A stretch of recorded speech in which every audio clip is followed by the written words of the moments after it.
بەتایبەت لە کوردی زۆر کوشت. کورد زۆر تۆن بوو لەسەر سونی بوون قەت دەسی لێ بەرنا. ئەم پیاوەیان هێنا کەڕاکی ئەو بوو بە قاضی ڕسمی دەوڵەتەکەیان و بۆ معلوماتان بە زۆریش ئەو مەذهب و دینەی کە ئەم کەڕاکیە هێنای سەپێنرا بەسەر خەڵکیێران. حتا ئەڵێن لە شارە هەبووە 10,000 کەسیان کوشتووە کە مەذهبەکەی قبوڵ نەبوو. 10,000 کەس کوشتویانە کە مەذهبەکەی قبوڵ نەبوو. بە زۆر خەڵکیان کرد بە شیعە خۆ نەبەخۆشی خۆیان. ئەنجا شیعەیان لە هەموو عالەمەوە کۆ کردووە بۆی. دوایی کە زۆر بوون و بەهێز بوون جارێکی تر بەخشیان کردنەوە بەناو هەموو دەوڵەتەکانە. ئێستا ئەفریقاش ڕۆشت کە منینە چە زۆر بەڵام لە چاو ئەهلی سونەیە کەمن.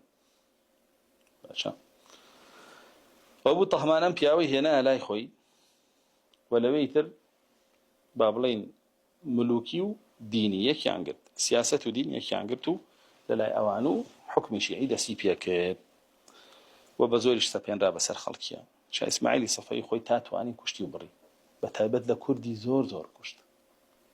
کورد زۆر تۆن بوو لەسەر سونی بوون قەت دەسی لێ بەرنایە. زۆری لێ کوشتن.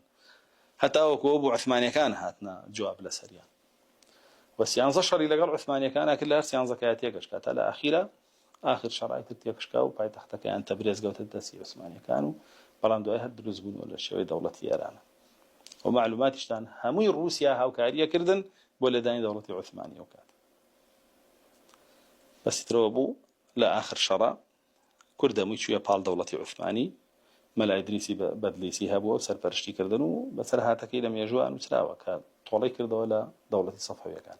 بەڵام ئێستا لە مێژووە وەکو خاینێک سەیرێک لەبەرەوەی دژی شیعە بوو وەکو خاینێ سەیرەکەن و نووسراوەتەوە فێری خەڵکیەکەن. بەڵام بڕۆن شەرەفنامەی شەرەفخانی بەدلیسی بخوێنەوە و بابەتەکانی